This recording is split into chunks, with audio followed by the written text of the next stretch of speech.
ब्रह्मांड ही सब कुछ है। समय, स्पेस और मैटर सब कुछ इसी में समाहित है। हमारी पृथ्वी इस ब्रह्मांड में चट्टान का घूमता हुआ एक कण भर है, जो हमारी मिल्की वे गैलेक्सी में मौजूद 200 अरब तारों में से एक का चक्कर काट रही है। ये विशाल संरचना 90 अरब प्रकाश वर्ष की दूरी में फैले आकाश गंगाओं के सागर में सिर्फ एक बूंद के समान है। ये हमारा घर है, हमारी पृथ्वी, सुख सुविधाओं से भरपूर एक आरामदायक ग्रह। एक बार रोजमर्रा के कामों को छोड़ आसमान को देखिए, क्या दिखाई देता है। आसमान में फैली एक विशाल काली चादर में टिमटिमाते हुए तारे कितने खूबसूरत लग रहे हैं। रात में हम जिन तारों को देख पाते हैं वो सब हमारी मिल्की वे गैलेक्सी के एक छोटे से पैच के तारे हैं। हमारी गैलेक्सी में हम यहाँ रहते हैं और रात के समय में हमें सिर्फ इस छोटी सी जगह के तारे दिखाई देते हैं। कितनी विशाल है हमारी गैलेक्सी, लेकिन क्या ब्रह्मांड के सापेक्ष में हमारी गैलेक्सी का कोई अस्तित्व है? नमस्कार दोस्तों, मैं हूं श्याम तोमर। स्वागत करता हूं आपका इस एपिसोड में, जिसमें हम ब्रह्मांड के आखिरी छोर तक का सफर करेंगे। तो अपनी सीट बेल्ट बांध लीजिए, क्योंकि हमारा ये सफर बहुत ही रोमांचक और खतरों से भरा होने वाला है। तो चलिए पृथ्वी की सतह से उड़ान भरते हैं और ब्रह्मांड के आखिरी छोर की ओर चलते हैं। जैसे जैसे हम पृथ्वी की सतह से ऊपर उठते जा रहे हैं, वैसे वैसे हमें पृथ्वी की सतह ब्लू स्फीयर की तरह दिखने लगी है। यह है इंटरनेशनल स्पेस स्टेशन, इंसानों द्वारा स्पेस में बनाई गई सबसे बड़ी चीज। ये 27,580 किलोमीटर प्रति घंटे की रफ्तार से पृथ्वी के चक्कर काट रहा है, जो कि पृथ्वी की सतह से लगभग 400 किलोमीटर ऊपर है। और ये 24 घंटे में लगभग 16 बार पृथ्वी के चारों ओर घूम जाता है। जैसे ही हम इंटरनेशनल स्पेस स्टेशन से और ऊपर जाते हैं, तो हमें इंसानों द्वारा बनाई गई कुछ और चीजें दिखाई देती हैं। सैटेलाइट्स। अंतरिक्ष में इंसानों द्वारा भेजी गई हजारों सैटेलाइट्स पृथ्वी का चक्कर काट रही हैं। सैटेलाइट्स का अंतरिक्ष में एक जाल सा बिछा हुआ है। चलिए और ऊपर चलते हैं। इतने ऊपर से पृथ्वी का नजारा तो देखिए, कितना खूबसूरत लग रहा है हमारा ये नीला ग्रह। हम पहुंच चुके हैं चांद के पास। हमसे पहले यहाँ पर 12 एस्ट्रोनॉट्स आ चुके हैं, जिनमें नील आर्मस्ट्रांग पहले व्यक्ति थे जो इसकी सतह पर उतरे थे, और उनके पैरों के निशान आज भी चांद की सतह पर देखे जा सकते हैं। चांद पर कोई वायुमंडल नहीं है, इस वजह से ये निशान सदियों तक ऐसे ही बने रहेंगे। हम अभी अपने घर से लगभग 4 लाख किलोमीटर दूर हैं और चंद्रमा से हमारा ग्रह कुछ इस तरह का दिखाई देता है। ऐसा लग रहा है जैसे अंतरिक्ष में एक ब्लू मार्बल रखी हो। चांद की सतह एक बैटल फील्ड की तरह लग रही है, जिसने पिछले अरबों सालों से कॉमेट्स और एस्ट्रॉइड्स की मार को झेला है। चांद का कोई वायुमंडल नहीं है जो कि कॉमेट्स या एस्ट्रॉइड्स को स्पेस में ही जला दे। सौभाग्य से हमारी पृथ्वी का वायुमंडल है जो हमें स्पेस से आने वाले खतरों से बचाता है। चलिए अंतरिक्ष में एक लंबी छलांग लगाते हैं। ये है हमारे सौर मंडल का सबसे चमकीला ग्रह वीनस। इसको पृथ्वी की छोटी बहन बोला जाता है, क्योंकि ये पृथ्वी की ही तरह रॉकी प्लैनेट है, जिसकी ग्रेविटी लगभग पृथ्वी के ही समान है। लेकिन ये ग्रह एक नर्क की तरह है, क्योंकि इस पर होती है भयंकर बारिश, पानी की नहीं बल्कि एसिड की। इसके एटमॉस्फेयर में जो बादल दिखाई दे रहे हैं वो सल्फ्यूरिक एसिड के हैं। हमारे सौरमंडल में सिर्फ वीनस ही एकमात्र ऐसा ग्रह है जिस पर सबसे ज्यादा ग्रीन हाउस इफेक्ट होता है। सूर्य की गर्मी इस पर आती तो है, लेकिन वापस नहीं जा पाती, जिस वजह से हीट इसके एटमॉस्फेयर के अंदर ट्रैप होकर रह जाती है। यही कारण है कि शुक्र ग्रह हमारे सौरमंडल का सबसे गर्म ग्रह है, जिसका तापमान 465 डिग्री सेल्सियस है। इसकी सतह पर काफी मात्रा में ज्वालामुखी मौजूद हैं, जो इस ग्रह को और ज्यादा खतरनाक बनाते हैं। इस एंग्री प्लैनेट पर कुछ भी सरवाइव नहीं कर सकता। चलिए अपनी जर्नी को और आगे बढ़ाते हैं। यह है सूर्य के सबसे पास मौजूद ग्रह मरकरी। इस ग्रह की धरती हमारे चंद्रमा जैसी नजर आती है, जिस पर बड़े बड़े गड्ढे मौजूद हैं। इस ग्रह के दिन और रात के टेम्परेचर में बहुत ज्यादा डिफरेंस है। रात के समय में इसका तापमान -170 डिग्री सेल्सियस पहुंच जाता है, तो दिन के समय में 400 डिग्री सेल्सियस को भी पार कर जाता है। चलिए आगे बढ़ते हैं। यह है हमारा भगवान। यही है जो अपनी ऊर्जा से पृथ्वी पर जीवन को चला रहा है। अगर ये ना होता तो हम ना होते। पृथ्वी से लगभग 150 मिलियन किलोमीटर दूर मौजूद ये तारा इतना बड़ा है कि इसमें लाखों पृथ्वियां समा जाएं। सूर्य इतना भारी है कि इसकी ग्रेविटी पूरे सोलर सिस्टम को कंट्रोल कर रही है। इससे निकलने वाली लपटें इतनी बड़ी होती हैं कि सूर्य की सतह से हजारों किलोमीटर ऊपर तक चली जाती हैं। चलिए अपनी यात्रा को आगे बढ़ाते हैं। यह है पृथ्वी का सबसे नजदीकी ग्रह मंगल। इसकी धरती लाल है, इस वजह से इसे लाल ग्रह भी बोला जाता है। वैज्ञानिक मंगल ग्रह के बारे में जानने के लिए बड़े ही उत्सुक हैं, क्योंकि वैज्ञानिक कहीं ना कहीं ये अनुमान लगाते हैं कि मंगल ग्रह हमारा पास्ट है। वैज्ञानिक मानते हैं कि अतीत में मंगल की धरती पर जीवन फला फूला होगा। मंगल की धरती पर भी सागर मौजूद थे, नदियां मौजूद थीं, इसका खुद का एक एटमॉस्फेयर था। लेकिन आज ये ग्रह वीरान और बंजर पड़ा है। आज वैज्ञानिक इस ग्रह पर सूक्ष्म रूप में ही सही बैक्टीरिया के रूप में जीवन खोजने में जुटे हैं और वैज्ञानिक इस ग्रह पर भविष्य में बस्तियां बसाने की सोच रहे हैं। अगर हम मंगल पर आए हैं तो हम इसे कैसे मिस कर सकते हैं। यह है ओलंपस मॉन्स, एक प्राचीन ज्वालामुखी। मंगल की धरती पर ज्वालामुखी से बना ये पहाड़ पृथ्वी की सबसे ऊंची चोटी माउंट एवरेस्ट से भी लगभग 3 गुना ऊंचा है और ये हमारे सोलर सिस्टम की सबसे ऊंची चोटी है।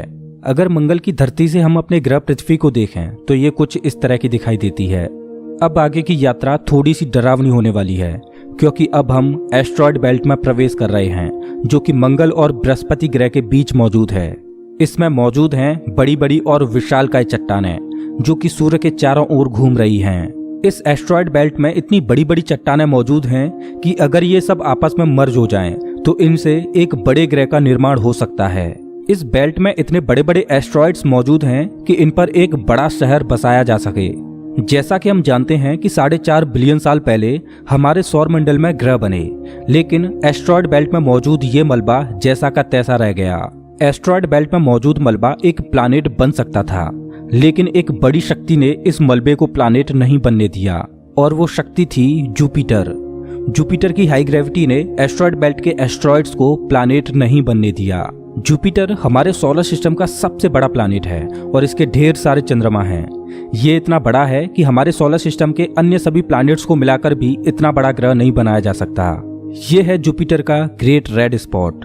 ये लाल धब्बा जुपिटर की सतह पर सदियों से चला आ रहा है। ये एक विशाल तूफान है। ये रेड स्पॉट इतना बड़ा है कि इसमें 3 पृथ्वियां आ जाएं। जुपिटर एक गैसीय प्लैनेट है, इस वजह से इसकी सतह पृथ्वी की तरह ठोस नहीं है। अगर आप जुपिटर की सतह पर उतरे तो आप इसकी सतह पर खड़े नहीं हो सकते, बल्कि सीधे इसके अंदर चले जाओगे। जुपिटर जितना वायलेंट और विनाशकारी है, वहीं इसके चंद्रमा जीवन के पनपने के लिए आइडियल साबित होते हैं। जुपिटर के दर्जनों चंद्रमाओं में से एक है यूरोपा, जो कि पूरी तरह बर्फ की मोटी चादर से ढका हुआ है। वैज्ञानिक मानते हैं कि यूरोपा की सतह पर जमी हुई बर्फ के नीचे पानी तरल रूप में मौजूद है। इस पर पानी का तरल रूप में होना जीवन के होने की संभावनाओं को बढ़ा देता है। हमारे सोलर सिस्टम में बृहस्पति ग्रह के चंद्रमा यूरोपा पर वैज्ञानिक जीवन होने की प्रबल संभावनाएं जताते हैं। हमारा अगला पड़ाव है हमारे सौर मंडल का सबसे खूबसूरत प्लैनेट सैटर्न। शनि ग्रह के छल्ले इसकी सुंदरता में 4 चांद लगाते हैं, जो कि इसकी सतह से लाखों किलोमीटर ऊपर तक फैले हैं। शनि ग्रह को अपने सोलर सिस्टम का ताज माना जाता है। ये है शनि ग्रह का एक चंद्रमा टाइटन। इसका खुद का एक एटमॉस्फेयर है, इस पर हवा है, बारिश होती है, यहाँ तक कि इस पर ऋतुएं भी बदलती हैं। इस पर नदियाँ और सागर मौजूद हैं। ये चंद्रमा देखने में लगभग पृथ्वी की ही तरह है, लेकिन इस पर जो नदियाँ और सागर हैं वो पानी के नहीं बल्कि लिक्विड नेचुरल गैस के हैं। अगर हम किसी भी तरह इस नेचुरल गैस को पृथ्वी पर ला पाएं तो ये इतनी ज्यादा है कि हजारों सालों तक ये हमारे शहरों को रोशन कर सकती है। वैज्ञानिक अनुमान लगाते हैं कि अरबों साल बाद जब सूर्य गर्माने लगेगा और एक रेड जाइंट बन जाएगा, तब टाइटन हैबिटेबल जोन में होगा। उस समय टाइटन पर पृथ्वी जैसी परिस्थितियां मौजूद होंगी। इस वजह से वैज्ञानिक टाइटन को भविष्य की पृथ्वी मानते हैं। अभी हम अपने घर से इतने दूर आ चुके हैं कि यहाँ से हमारी पृथ्वी एक डॉट की तरह दिखाई देती है। अब जैसे जैसे हम अंतरिक्ष की गहराई में और आगे बढ़ते जाएंगे, वैसे वैसे पृथ्वी हमारी आंखों से ओझल होती जाएगी। हमारा अगला पड़ाव है यूरेनस। प्राचीन समय में यूरेनस और नेपच्यून के बारे में कोई भी जानकारी नहीं थी, जब तक कि टेलीस्कोप का आविष्कार नहीं हुआ।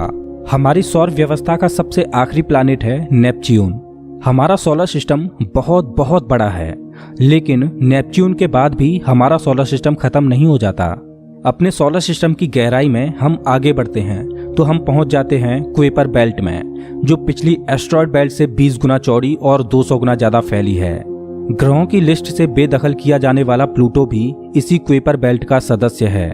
कुइपर बेल्ट में एस्ट्रॉयड बेल्ट से भी ज्यादा बड़े बड़े ऑब्जेक्ट्स मौजूद हैं, जिनकी खुद की ग्रेविटी की वजह से इनके चंद्रमा भी हैं। चलिए कुइपर बेल्ट को पार करके आगे चलते हैं।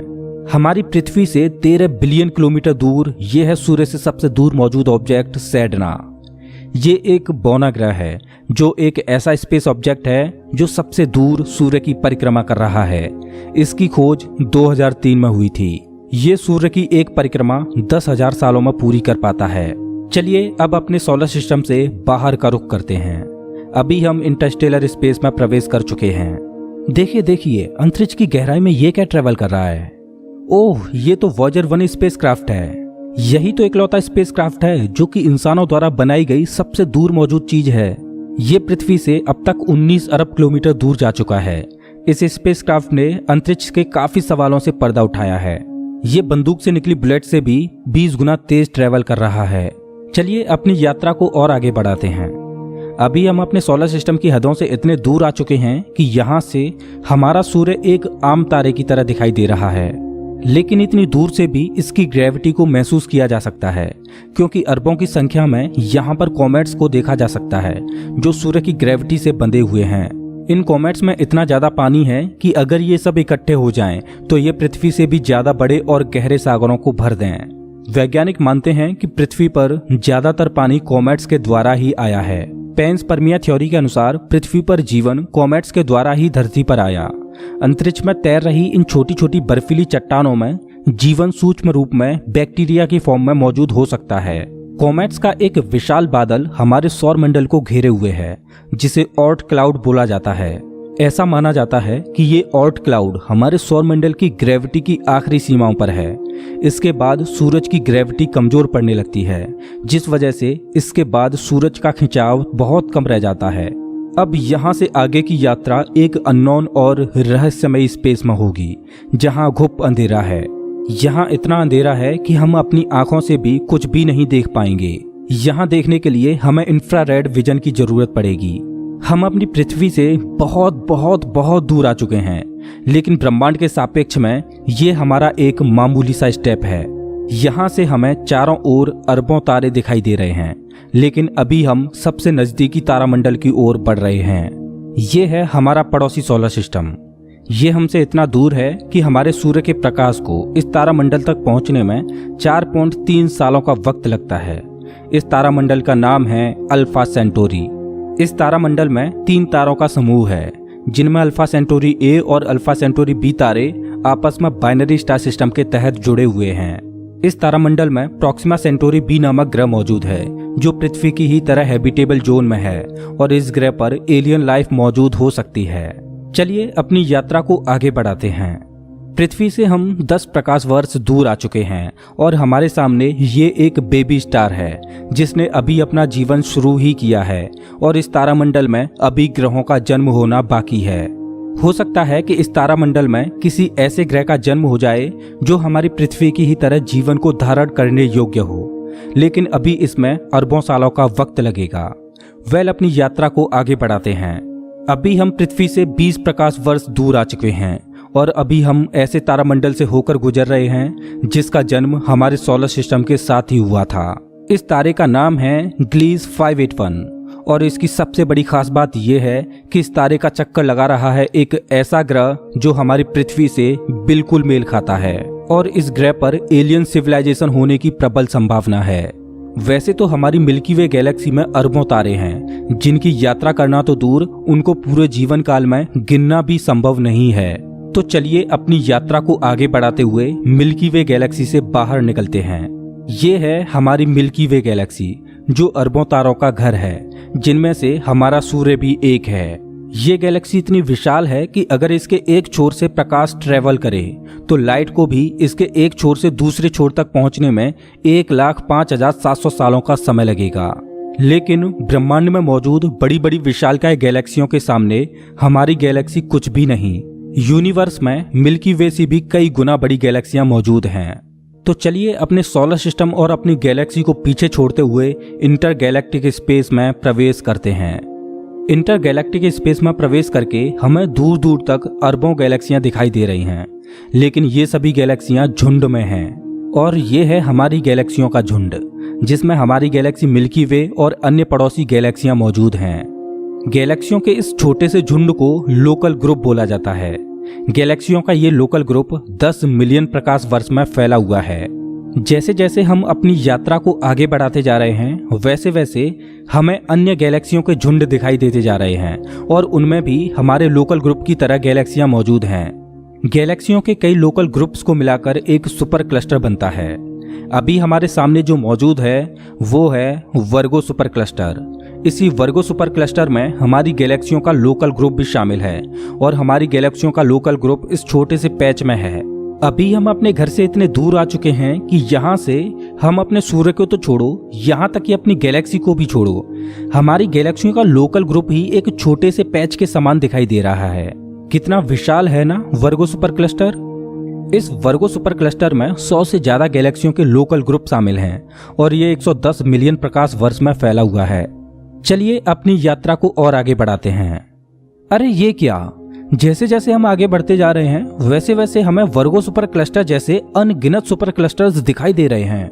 इस सुपर क्लस्टर्स के समूह को नाम दिया गया है लेनिया सुपर क्लस्टर और हमारा वर्गो सुपर क्लस्टर यहाँ पर है एक छोटे से पैच के समान, जिसमें हमारी गैलेक्सियों का लोकल ग्रुप एक डॉट की तरह भी दिखाई नहीं दे रहा।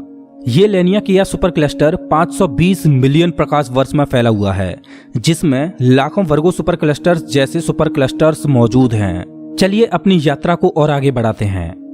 जैसे जैसे हम आगे बढ़ते जा रहे हैं वैसे वैसे लेनिया सुपर क्लस्टर भी छोटा होता जा रहा है और इतनी दूर से देखने पर लेनिया सुपर क्लस्टर भी एक छोटे से पैच की तरह दिखाई दे रहा है।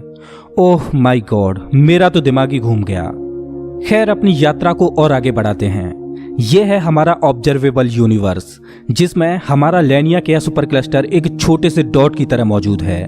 लेकिन क्या यहीं हमारी यात्रा खत्म हो जाती है? क्या इतना ही बड़ा है ब्रह्मांड? वेल, जैसा कि मैंने अभी बोला, ये है ऑब्जर्वेबल यूनिवर्स यानी ज्ञात ब्रह्मांड। ब्रह्मांड के बारे में हम जो भी जानते हैं वो केवल यहीं तक जानते हैं। हो सकता है कि ब्रह्मांड का विस्तार आगे भी हो जो अनंत तक चलता जा रहा हो, लेकिन वहां से हम तक कोई प्रकाश ही नहीं पहुंच पा रहा हो जिससे हमें ऑब्जर्वेबल यूनिवर्स के बाहर का भी पता चल सके। वैज्ञानिक ये भी अनुमान लगाते हैं कि हो सकता है कि हमारे यूनिवर्स जैसे असंख्य यूनिवर्स और मौजूद हो सकते हैं जिनमें हमारा ये ब्रह्मांड एक विशाल सागर में एक छोटी सी बूंद के समान हो। खैर, मल्टीवर्स यानी एक से ज्यादा ब्रह्मांडों का अस्तित्व है कि नहीं ये कोई नहीं जानता और ना ही हमारे पास मल्टीवर्स यानी महाब्रह्मांड के कोई सबूत हैं। लेकिन ये तो तय है कि ऑब्जर्वेबल यूनिवर्स ही ब्रह्मांड का अंत नहीं हो सकता। इसके बाहर भी कुछ न कुछ मौजूद है जिसका हमें कोई भी ज्ञान नहीं। लेकिन वो क्या हो सकता है? हो सकता है कि हमारा ऑब्जर्वेबल यूनिवर्स भी महाब्रह्मांड में एक छोटे से पैच के समान हो। वेल दोस्तों, आपकी ब्रह्मांड के आखिरी छोर तक की यात्रा कैसी रही प्लीज कमेंट बॉक्स में जरूर बताएं। अगर आपको ये वीडियो पसंद आया हो तो इसे लाइक करें और ऐसे ही मजेदार वीडियोज के लिए चैनल को सब्सक्राइब करें, साथ ही बेल आइकॉन दबाएं।